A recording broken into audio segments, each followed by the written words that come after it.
منادی بھی بے فائدہ ہے اور تمہارا ایمان لانا بھی بے فائدہ ہے۔ پہلا کرنتھیوں 15:14۔ بلکہ ہم خدا کے جھوٹے گواہ ٹھہرے، کیونکہ ہم نے خدا کی بابت یہ گواہی دی کہ اس نے مسیح کو جلا دیا، حالانکہ نہیں جلایا، یا اگر بالفرض مردے جی نہیں اٹھتے، اگر مردے نہیں جی اٹھتے تو مسیح بھی نہیں جی اٹھا، اگر مسیح نہیں جی اٹھا تو تمہارا ایمان بے فائدہ ہے، تم اب تک گناہوں میں گرفتار ہو، بلکہ جو مسیح میں سو گئے وہ بھی ہلاک ہوئے۔ اگر ہم صرف اسی زندگی میں مسیح میں امید رکھتے ہیں تو سب آدمیوں سے زیادہ بد نصیب ہیں۔ نہ صرف لوگ اس بات پر بے سود زور لگاتے ہیں کہ مسیح نہیں جی اٹھا، بلکہ بائبل کے اقتباس میں سے اپنی مرضی کی دلیلیں ڈھونڈتے ہیں، اور پورا اقتباس نہیں، بعض کا صرف ایک لفظ پر اڑ کر وہ یہ دلیل دیتے ہیں کہ یہ سب کچھ غلط ہے۔ کوئٹہ میں تھا اور ہماری صبح کی انگلش سروس شروع ہونے کو تھی، تو ایک صاحب میرے پاس آئے جو کہ غیر مسیحی کمیونٹی میں جو رہتے تھے اور کینیڈین تھے۔ وہ مجھے کہنے لگے کہ میرا جو پڑوسی ہے اس نے مجھے کہا ہے کہ یہ غلط لفظ لکھا ہے کہ مسیح جلایا گیا۔ کہتا جلانے کا مطلب ہوتا ہے ساڑنا۔ میں نے کہا کہ وہ شخص جو ہے جس کا آپ بات کر رہے ہیں اس کمیونٹی میں، وہ تو اردو نہیں جانتے ہیں، ان کی زبان تو فارسی ہے، اور فارسی جاننے والے کو بھی پتہ نہیں ہے جلایا نہیں ہے۔ ہم جلانے والی بات نہیں کر رہے، ہم جلانے والی، جلا دینا، کسی چیز کو چمکانا، زندگی میں لے کر آنا، کسی چیز کو نیا بنانا، یہ لفظ جلا ہے۔ اور اسے سمجھائی، اور اس کے چہرے پر جو ایک طرح کی مردنی تھی اور ایک طرح کا افسوس یا تعصب تھا زبان کی تنگ دامنی کا، وہ دور ہو گیا۔ مجھے کہتا ہے تھینک یو۔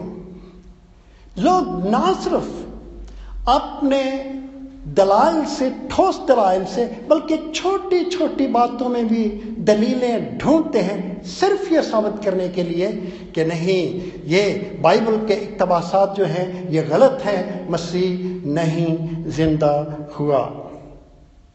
چنانچہ یہ ہمارے ایمان کی نفی ہے۔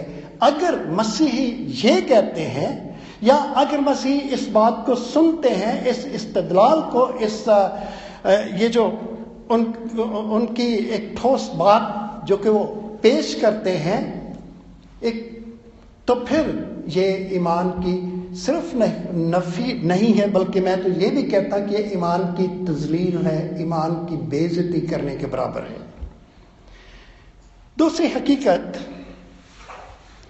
کہ اس بات کا فرق پڑتا ہے کہ مسیح خداوند مردوں میں سے زندہ ہوا یا نہیں زندہ ہوا، فرق پڑتا ہے، کیونکہ یہ تعلیم کہ مسیح زندہ ہوا مسیحی ایمان کی بنیاد ہے۔ جو ہمارا ایمان ہے اس کی بنیاد ہے۔ دنیا میں جتنے بھی مذاہب ہیں، میں کوشش کر رہا تھا کہ میں جتنے بھی مذہب ہیں ان کو دیکھوں کہ گنتی میں کتنے ہیں، مجھے نہیں ملا، لیکن جتنے بھی مذاہب ہیں، پیشوا مذاہب ہیں، شاید ایک ایک کو کاؤنٹ کرنا مشکل ہے، لیکن جتنے بھی مذاہب ہیں ان میں صرف مسیحیت ایک ایسا مذہب ہے جس کی بنیاد مردوں میں سے زندہ ہونے والی شخصیت کے اوپر، مسیح کے اوپر رکھی گئی ہے، جو کہ مردوں میں سے زندہ ہوا۔ کبھی بھی کسی مذہب کا لیڈر، رہنما مردوں میں سے زندہ نہیں ہوا، بلکہ صرف مسیح ہے۔ تھوڑے دن بیشتر ہی میں نے ایک بات پڑھی تھی کہ ایک شخص اسکاٹ لینڈ کا رہنے والا تھا، وہ اپنے ایک اسکاٹ لینڈ کا جو تھیولوجین تھا اس کے پاس گیا۔ اس نے کہا کہ بات یہ ہے کہ میں ایک ایسا مذہب ایجاد کرنا چاہتا ہوں جو کہ مسیحیت سے زیادہ مقبول ہو۔ مجھے اس شخص کا نام بھی پتہ تھا، ذہن سے نکل گیا ہے۔ اس نے کہا آپ کر سکتے ہو، ایسا کر سکتے ہو۔ کہ آپ جو مذہب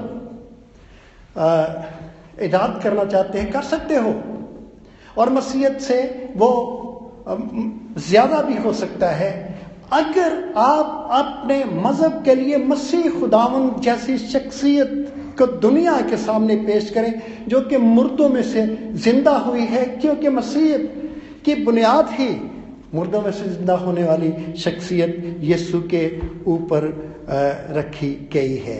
یہ تعلیم نہ صرف ایماندار کے لیے بہت ضروری ہے، اور ایماندار کے لیے ایک ٹھوس، مسیح ایماندار کے لیے ایک ٹھوس تعلیم ہے، لیکن یہ بذات خود خداوند یسوع مسیح کے نزدیک بھی بڑی اہم تعلیم ہے،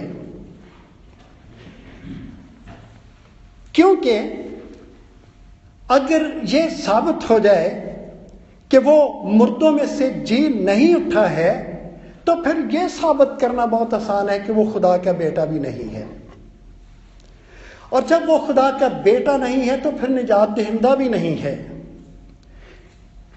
اسی لیے کلام مقدس فرماتا ہے رومیہ 1:4 آیت کہ مردوں میں سے جی اٹھنے کے باعث وہ کیا ہوا؟ خدا کا بیٹا ٹھہرا۔ چنانچہ یہ تعلیم نہ صرف ایماندار کے لیے بلکہ پاک کلام کی یہ تعلیم یہ خداوند مسیح کے نزدیک بھی بہت عام ہے کہ وہ مردوں میں سے جی اٹھا۔ چنانچہ ہمارا خداوند اپنی ہین حیات میں جب اس روئے زمین پر تھا اپنے جی اٹھنے کی حقیقت کو اپنے جو وہ دعوے کرتا تھا کہ وہ خدا کا بیٹا ہے اس کے ثبوت کے طور پر پیش کرتا رہا۔ اگر آپ میرے ساتھ نکالیں متی کی انجیل اس کا 12 باب اور اس کی 2 آیات 39ویں اور 40ویں، متی 12 باب 39 آیت 40 آیت لکھا ہے، اس نے جواب دے کر ان سے کہا اس زمانے کے برے اور زناکار لوگ نشان طلب کرتے ہیں، مگر یونا نبی کے نشان کے سوا کوئی اور نشان ان کو دیا نہ جائے گا، کیونکہ جیسے یونا 3 رات دن مچھلی کے پیٹ میں رہا ویسے ہی ابن آدم رات دن زمین کے اندر رہے گا۔ اس کے بعد یوحنا 2 باب اور اس کی 20ویں اور 22ویں آیت لکھا ہے، یہودیوں نے کہا 46 برس میں مقدس بنا ہے اور کیا تو 3 دن میں کھڑا کر دے گا؟ بس جب وہ مردوں میں سے جی اٹھا تو اس کے شاگردوں کو یاد آیا کہ اس نے یہ کہا تھا، اور انہوں نے کتاب مقدس اور اس قول کا جو یسوع نے کہا تھا یقین کیا۔ چنانچہ خداوند یسوع مسیح کے اپنے دعووں کا ثبوت جو ہے ان آیات میں یہ بہت عام ہے۔ یہ تعلیم نہ صرف ایمانداروں کے نزدیک اہم ہے کیونکہ وہ مردوں میں جی اٹھنے کے باعث خدا کا بیٹا ٹھہرا، لیکن یہ تعلیم کہ وہ مردوں میں سے جی اٹھا خداوند بار بار اپنی زندگی کے دوران اپنے شاگردوں کے سامنے اپنے جی اٹھنے کی حقیقت کو رکھتا رہا۔ مسیح خداوند کا مردوں میں سے جی اٹھنا اور اس کے صلیب پر تمام کیے ہوئے کام کی یقین دہانی جو ہے وہ ہمارے ایمان کی بنیاد ہے، اور یہ یقین دہانی ہمیں خدا کی طرف سے اس کے کلام کے ذریعے سے حاصل ہوتی ہے۔ دنیا کا کوئی اور ایسا مذہب نہیں ہے جس کے لیڈر کے مردوں میں سے زندہ ہونے پر ان کے مذہب کی بنیاد رکھی ہو۔ چنانچہ خداوند یسوع مسیح کا مردوں میں سے جی اٹھنا ہمارے ایمان کی بنیاد ہے۔ مخالفت قیامت مسیح کا عالم یہ ہے کہ اس سب کے باوجود کہ خداوند یسوع مسیح للکار کے ساتھ مردوں میں سے جی اٹھا، اس وقت سے لے کر جب سے خداوند یسوع مسیح جی اٹھا ہے اس وقت سے لے کر آج تک خداوند یسوع مسیح کی قیامت کی مخالفت کی جا رہی ہے، اور کی جاتی رہے گی۔ کیسے؟ مخالفت ابلیس کا کام ہے، اور ابلیس نے دماغوں کو اور دنیا کے بڑے بڑے لیڈرز کو جکڑ رکھا ہے، اس مخالفت پر معمور کر رکھا ہے۔ اور جب ہم خداوند کے پاک کلام کے اس بیان کو، جس میں کہ خداوند مردوں میں سے زندہ ہوا، بڑے غور کے ساتھ پڑھتے ہیں، تو ہم یہ دیکھتے ہیں کہ ابلیس نے سردار کائنوں کو اپنے قبضے میں کیا، اور ان کے دل میں مخالفت والے لفظ جو تھے وہ ڈالے۔ چنانچہ ہم متی کی انجیل اس کا 28واں باب اور اس کی 12ویں، 13ویں، 14ویں، 15ویں آیات میں پڑھتے ہیں، لکھا ہے کہ جب سردار کائنوں کو یسوع کے جی اٹھنے کی اطلاع پہرے داروں نے دی، تو لکھا ہے اور انہوں نے بزرگوں کے ساتھ جمع ہو کر مشورہ کیا اور سپاہیوں کو بہت سا روپیہ دے کر کہا، یہ کہہ دینا کہ رات کو جب ہم سو رہے تھے اس کے شاگرد آئے، اسے چرا کر لے گئے، اور اگر یہ بات حاکم کے کان تک پہنچی تو ہم اسے سمجھا کر تم کو خطرے سے بچا لیں گے۔ پس انہوں نے روپیہ لے کر جیسا سکھایا تھا ویسا ہی کیا، اور یہ بات آج تک یہودیوں میں مشہور ہے۔ یہ الفاظ متی کی انجیل میں پائے جاتے ہیں جو میں نے آپ کے سامنے پڑھے۔ سردار کائنوں کا یہ بیان بڑا سادہ ہے، کوئی پیچیدگی نہیں ہے۔ جو کہ ابلیس نے انہیں دیا یہ ہے کہ شاگرد آ کر اسے چرا لے گئے، زندہ نہیں ہوا ہے، شاگرد آئے تھے اور اسے چرا کر لے گئے ہیں۔ یوحنا رسول اپنے انجیلی بیان میں یوں لکھتا ہے، یوحنا 20 باب 9 آیت، چونکہ وہ اب تک اس نوشتے کو جانتے نہ تھے جس کے مطابق اس کا مردوں میں سے جی اٹھنا ضرور تھا۔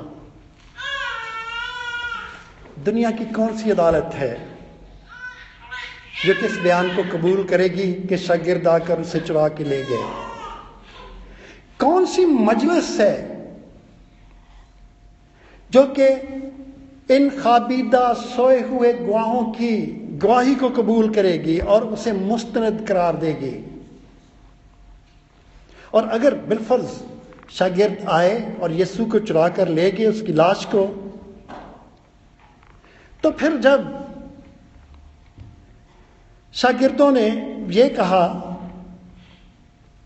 شاگردوں کو یہ کہا گیا کہ تم لاش چرا کر لے گئے ہو، تو چاہیے تھا کہ وہ جب یہ دعویٰ اٹھا کہ یسوع مردوں میں سے جی اٹھا تو اس لاش کو پیش کر دیتے جو کہ وہ چرا کر لے گئے تھے۔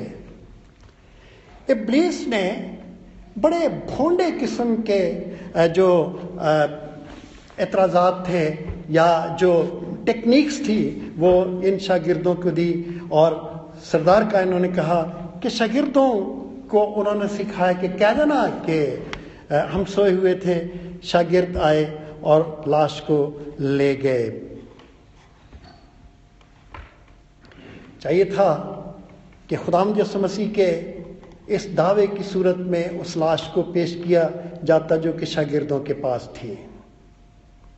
کیسے ممکن ہے کہ شاگرد لاش کو چرا کر لے جاتے؟ ہم نے گڈ فرائیڈے والے دن اس بات پر غور کیا تھا، رومی سپاہیوں کی سنگ دلی پر، کٹھور دلی پر۔ حکومت روم کی تھی، حکومت سخت تھی، پہرے سخت تھے، شاگرد ڈرپوک تھے۔ وہ تو سلیپ کے وقت سوائے ایک شاگرد کے سارے بھاگ گئے تھے۔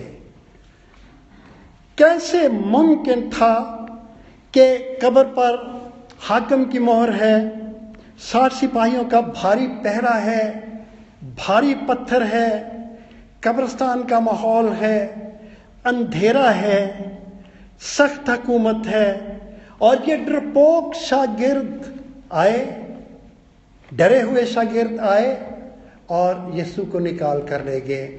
یہ ایک ایسا حربہ ہے جو کہ ابلیس نے لوگوں کو دیا، لیکن وہ لوگ جو کہ اپنے ذہن کو استعمال کرنا جانتے ہیں وہ جانتے ہیں کہ ممکن نہیں ہے کہ چاقو چوبند سپاہیوں کی پیراداری میں اس لاش کو ڈرپوک شاگرد جو تھے وہ لے کر چلے جاتے. لیکن یہ ابلیس کا حربہ ہے جو کہ ناکام حربہ ہے، اور ابلیس نے چاہا کہ سپاہیوں کے منہ میں یہ الفاظ ڈالے اور ڈالے گئے کہ اس کے شاگرد آئے اور اس کی لاش کو چرا کر لے گئے.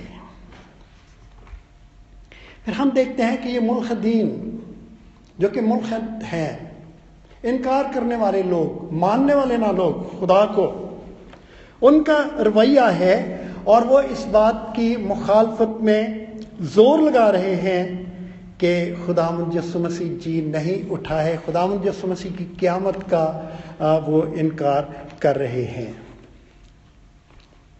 ایک ملحد نے کہا، اس وقت تک وہ ملحد تھا، یا اس کا یہ کہنا اس بات کو ظاہر کرتا ہے کہ وہ انکار کرنے والا شخص ہے. اس نے کہا کہ میں یسوع کے مردوں میں سے جی اٹھنے کا ہرگز یقین نہیں کروں گا، خواہ اسے اپنی آنکھوں سے دیکھ لوں. ایسے لوگوں کے بارے میں تو جی اٹھے یسوع نے بہت عرصہ پہلے فرما دیا تھا کہ جب وہ موسیٰ اور نبیوں ہی کی نہیں سنتے تو اگر کوئی مردوں میں سے جی اٹھے تو اس کی کیسے سنیں گے، اس کی بھی نہ مانیں گے. ہم لوکا 16 باب کی 31 آیت میں خداوند یسوع مسیح کے ان الفاظ کو پڑھتے ہیں. پھر خداوند یسوع مسیح کے دوبارہ جی اٹھنے کے انکار میں ایک اور نظریہ پیش کیا جاتا ہے، اور وہ غشی کا نظریہ ہے. صدیوں سے پیش کیا جا رہا ہے کہ خداوند یسوع مسیح صلیب پر موئے نہیں تھے، بلکہ صلیب پر بے ہوش ہو گئے اور صلیب سے اتارا گیا، قبر میں رکھا گیا، اور ایک تازہ ہوا کا جھونکا آیا اور خوشبوؤں کی مہک کے ذریعے سے جو کہ اسے لگائی گئی تھی یسوع کو ہوش آ گیا. اور یہی نظریہ احمدی حضرات پیش کرتے ہیں. روزنامہ جنگ میں نے ایک دفعہ پڑھا تھا، میں نے اخبار کی تاریخ بھی لکھی ہے، 10 فروری 1983 میں اسی بیان کی وضاحت کی گئی. ان حضرات کے مطابق کہ یسوع غشی کا شکار تھا، ہوش میں آیا، اور ہوش میں آنے کے بعد سفر کرتے کرتے فلسطین میں پہنچا، وہاں پر کافی عرصہ گزارا، اور 120 سال کی عمر میں وفات پائی، اور کشمیر کے محلہ یارخان میں اس کی قبر بھی بتائی جاتی ہے. یہ نظریہ احمدی حضرات پیش کرتے ہیں. مگر یوحنا رسول اپنی انجیل میں یوں رقم تراز ہے، وہ کہتا ہے، یوحنا کی انجیل 18 باب اور اس کی 32ویں اور 33ویں آیت میں کیا لکھا ہے؟ لکھا ہے، پس سپاہیوں نے آ کر پہلے اور دوسرے شخص کی ٹانگیں توڑیں، اس کے ساتھ مصلوب ہوئے تھے. لیکن جب انہوں نے یسوع کے پاس آ کر دیکھا تو کہ وہ مر چکا ہے تو اس کی ٹانگیں نہ توڑی.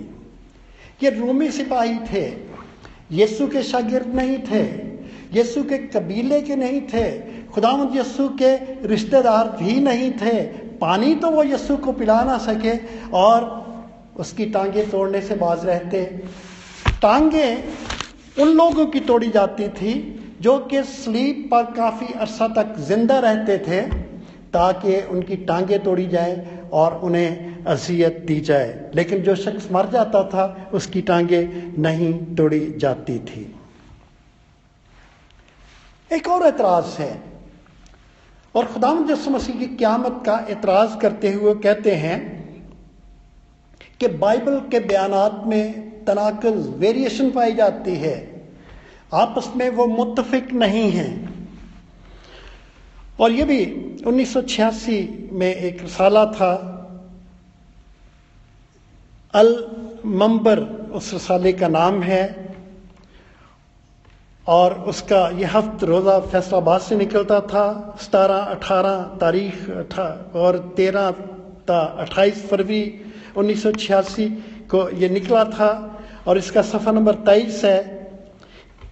اس میں انہوں نے لکھا ہے کہ موجودہ توریت، انجیل اور صحائف انبیاء کے مجموعہ بائبل کی مسلمانوں کے ہاں کوئی وقت نہیں. نہ بائبل کی کوئی وقت ہے، نہ توریت کی، نہ انجیل کی، نہ صحیفوں کی. کیوں؟ وہ کہتے ہیں کہ ان کتابوں کو محرف کہنا بھی، یعنی کہ بدلی ہوئی کہنا بھی درست نہیں ہے، بلکہ یہ تو سرے سے بے اصل ہیں، نقلی ہیں، اور اصلی کتابوں کی بگڑی ہوئی یہ شکل ہیں. اور حیرت اس بات کی ہے کہ مرکز تحقیق مسیحیت تک یہ جو رسالہ تھا یہ انہوں نے پوسٹ بھی کیا اور پہنچا بھی. تو جب بائبل کے بارے میں تعصب کا یہ عالم ہے، بائبل کی صحت کے بارے میں جانچ کا یہ عالم ہے، تو پھر ہم اندازہ کر سکتے ہیں کہ بائبل کا یہ بیان اور خداوند یسوع مسیح کے جی اٹھنے کی یہ حقیقت، جو کہ خدا کے کلام کی حقیقت کو غلط قرار دیتے ہیں، اس کو کس طرح صحیح قرار دیں گے.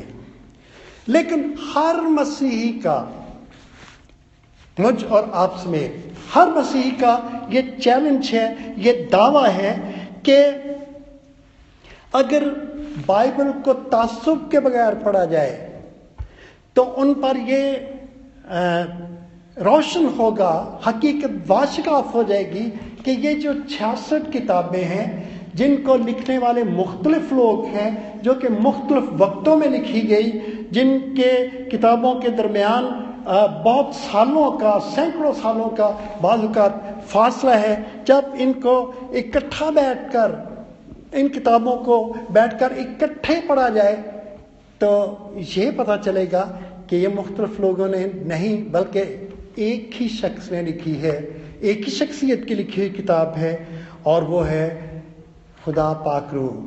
پاک روح کیا ہے؟ بہت دفعہ ہم سب جانتے ہیں کہ گاڈ ہمسیلف، روح القدس کا مطلب بھی، اس کی تعریف ہی یہی ہے، God himself, personal presence of God. جب ہم کہتے ہیں کہ پاک روح نے ان لوگوں سے یہ لکھوایا ہے تو خدا نے اس کتاب کو لکھوایا ہے، یہ خدا کی کلام کی کتاب ہے، یہ ٹیکسٹ بک آف گاڈ ہے. تو پاک کلام کا یہ بیان ہے کہ خداوند یسوع مسیح کتاب مقدس کے مطابق مر گیا. ایسے یہ نہیں لکھا کہ خداوند یسوع مسیح مر گیا، لکھا کتاب مقدس کے مطابق مر گیا. اور پھر ابھی ہم نے پڑھا تھا پہلا کرنتھیوں 15 باب میں کہ کتاب مقدس کے مطابق جی اٹھا. تو خدا کا پاک کلام جسے خدا نے تحریر کیا، خدا پاک روح نے تحریر کیا، وہ کہتا ہے کہ پاک خداوند یسوع مسیح کتاب مقدس کے مطابق مر گیا اور کتاب مقدس کے مطابق جی اٹھا. ہر مسیح کا دعویٰ ایسے لوگوں کے لیے یہ ہے کہ کتاب کو بلا تعصب پڑھا جائے، کتاب مقدس کو ہر طرح کی تنگ نظری کو دور کر کے پڑھا جائے. اور جو لوگ تنگ نظری کو، تعصب کو دور کر کے پڑھتے ہیں، پھر وہ اعتراض کرنے والے نہیں رہتے ہیں، پھر وہ اس کتاب کو پیار کرنے والے اور یسوع کو قبول کرنے والے بن جاتے ہیں. یہ بھی کہا گیا خداوند یسوع مسیح کے زندہ ہونے پر ایک اور نظریہ بھی دیا گیا کہ جی یہ فریب نظر ہے. بعض اوقات کوئی شخص ہوتا نہیں ہے لیکن ایسا محسوس ہوتا ہے کہ شخص کوئی چل پھر رہا ہے، یہ فریب نظر ہے، حقیقت نہیں ہے. ہو سکتا ہے فریب نظر، بہت سارے لوگ فریب نظر کا شکار ہو جاتے ہیں، لیکن خداوند یسوع مسیح کے اس زندہ ہونے کی حقیقت کا جو فریب نظر کا شکار ہے، چلیں ہو سکتا ہے ایک شخص ہو، 2 ہوں، 3 ہوں، یہاں تو 500 لوگوں کی بات ہے جن کو خداوند یسوع مسیح 500 سے زیادہ لوگوں کو جو کہ ہوش و حواس کی صورت میں تھے دکھائی دیا. کیا یہ ممکن ہے کہ آپ 500 کے 500 لوگ ایک ہی وقت میں فریب نظر کے شکار ہو گئے؟ پہلا کرنتھیوں 15 باب 6 آیت میں ہم نے پڑھا ہے کہ پھر 500 سے زیادہ بھائیوں کو ایک ساتھ دکھائی دیا۔ سچی بات یہ ہے، حقیقت یہ ہے کہ خداوند یسوع مسیح پاک کلام کے الفاظ ہیں، فی الحقیقت مردوں میں سے جی اٹھا۔ وہ در حقیقت بدن میں زندہ ہوا۔ زندہ ہونے کے بعد وہ اماؤس کی راہ پر جا رہا تھا۔ پھر ہم نے یوحنا کی انجیل کا دوسرا جو بیان پڑھا ہے، وہاں شاگردوں پر ظاہر ہوا جو کہ مچھلیاں پکڑ رہے تھے، اور ان کے ساتھ وہ باتیں کرتا رہا، بیٹھ کر کھانا کھایا، اور اموس کی راہ پر جانے والے لوگوں کے ساتھ واپس گھر میں آیا، ان کے ساتھ بیٹھ کر کھانا کھایا، روٹی توڑی، برکت دی، اور انہوں نے اسے پہچان لیا، دعا کرتے ہوئے کہ یہ یسوع ہے جو کہ مصلوب ہوا تھا۔ اور پھر یسوع وہاں سے ٹل گیا، چلا گیا، اور پھر ہم دیکھتے ہیں کہ بہت سارے لوگوں پر ظاہر ہوا۔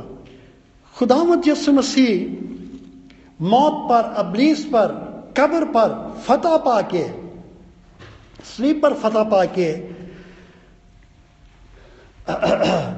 ان کو کہتا ہے کہ تمہاری سلامتی ہو۔ صلیب پر جس پر خداوند یسوع مسیح لٹکا ہوتا ہے اسے کروسیفکس کہا جاتا ہے۔ اسے کراس کہتے ہیں یا صلیب کہتے ہیں، جس پر خداوند یسوع مسیح لٹکا ہوا نہیں ہے۔ کیوں یہ خالی ہے؟ اس لیے کہ خداوند یسوع مسیح صلیب پر نہیں ہے، صلیب خالی ہے، ہمارا ایمان خالی صلیب پر ہے، جس پر یسوع لٹکا ہوا نہیں ہے۔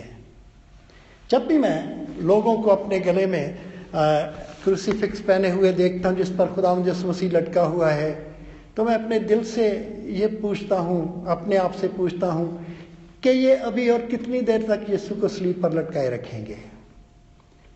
بائبل کہتی ہے کہ وہ دفن ہوا اور تیسرے دن مردوں سے زندہ ہو گیا، اور مردوں میں سے زندہ ہونے کے بعد وہ مختلف موقعوں پر، مختلف وقتوں پر، مختلف لوگوں میں اسی بدن کے ساتھ ظاہر ہوا جس بدن میں وہ صلیب پر چڑھا تھا، اور جس بدن پر اس نے دکھ اٹھائے اور مار کھائی۔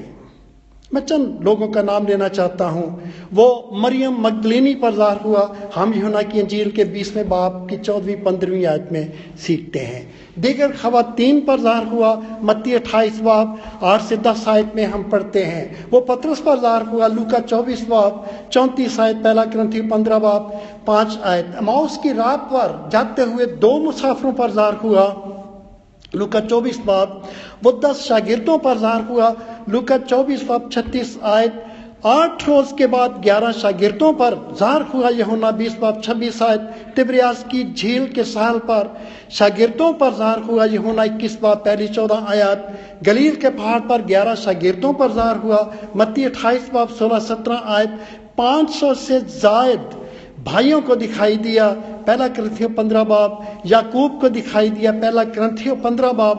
سعود کے وقت شاگردوں پر ظاہر ہوا، اب اسٹیفنس کو دکھائی دیا آسمان میں باپ کے دائیں ہاتھ جب وہ کھڑا تھا، اور پولوس کو دکھائی دیا، پہلا کرنتھیوں 15 باب 8ویں آیت۔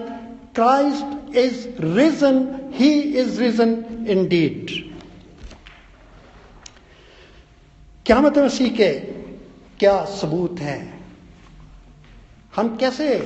ہم اپنے لیے کچھ ثبوت ہیں جن پر ضروری ہے کہ ہم تھوڑا سا دیکھیں کہ میرے پاس کیا ثبوت ہے، میں کیسے جان سکتا ہوں کیا ثبوت ہے کہ خداوند یسوع مسیح قبر میں سے نکل آیا اور وہ زندہ ہوا۔ پہلی بات کہ زندہ مسیح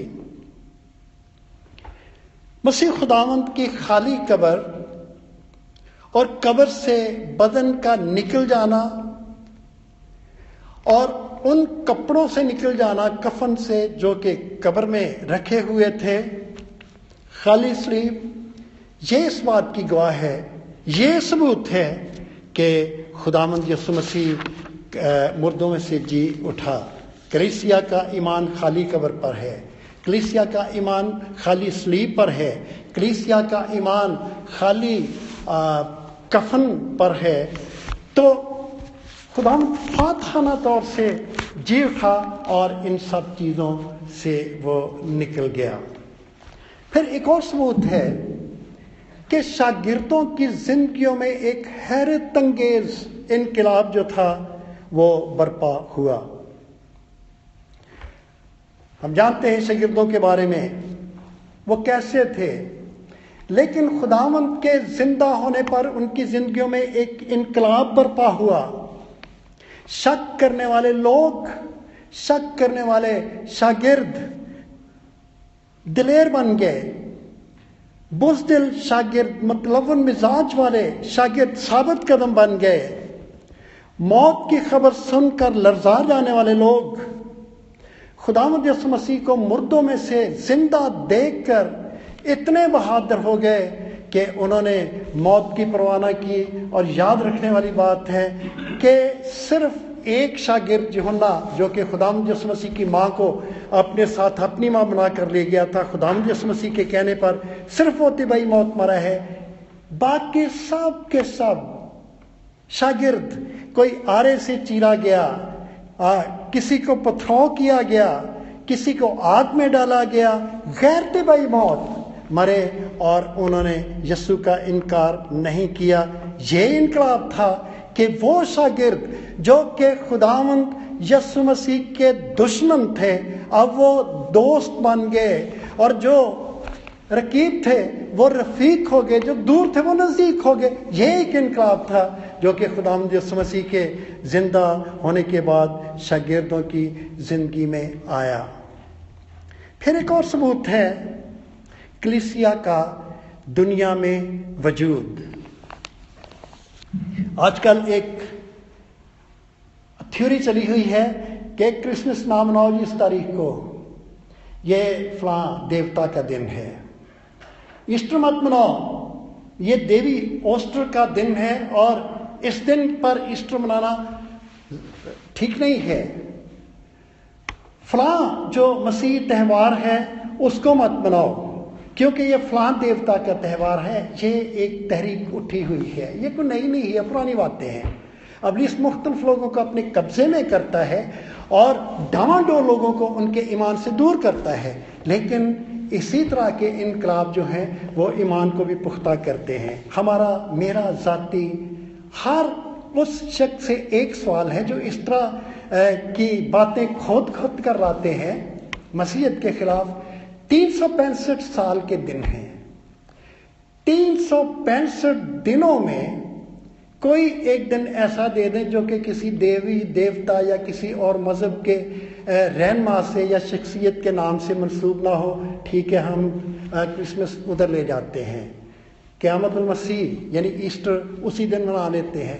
سارے کے سارے دن تو غیر قوم کے دیوی دیوتا سے منسوب ہے، منایا کرتے تھے، لیکن خداوند یسوع مسیح کے زندہ ہونے نے انقلاب یہ کیا کہ اس نے کلیسیا کو اس روئے زمین پر قائم کیا، اور کلیسیا نے خوشخبری یہ دی کہ جتنے بھی یہ جو جھوٹے خدا تھے، دیوی دیوتا تھے، ان کی جگہ پر خداوند یسوع مسیح کی جو حکومت تھی اور خداوند یسوع مسیح کے جو دن تھے ان کو قائم کیا۔ لیکن ابھی تک ذہنوں میں سے دیوی دیوتاؤں کے خیال نہیں گئے ہیں۔ ان دیوی دیوتاؤں کے جو گروپ تھے وہ تو صدیاں ہوئی ختم ہو چکے ہیں۔ اب کوئی اوسٹر دیوی نہیں ہے، اس کے کوئی پیروکار نہیں ہے، اور جس کے نام کے دن پر کرسمس ہے وہ بھی دیوتا نہیں ہے، اس کے ماننے والے بھی ختم ہو گئے۔ رومی زیادہ تر تھے، پوری کی پوری حکومت مسیحی ہو گئی، کہاں ہیں وہ لوگ؟ لیکن اعتراض کرنے والے یہ ایک راہ دے رہے ہیں کہ وہ جن باتوں کو چھوڑ کر مسیحیت میں خداوند یسوع مسیح کے نور میں داخل ہوئے ہیں واپس انہی اندھیروں میں جائیں جو کہ اب قائم نہیں ہیں۔ خداوند یسوع مسیح کی قیامت کا انقلاب بھرا فرق یہ ہے کہ دنیا کے اندر کلیسیا قائم ہوئی۔ وہ جو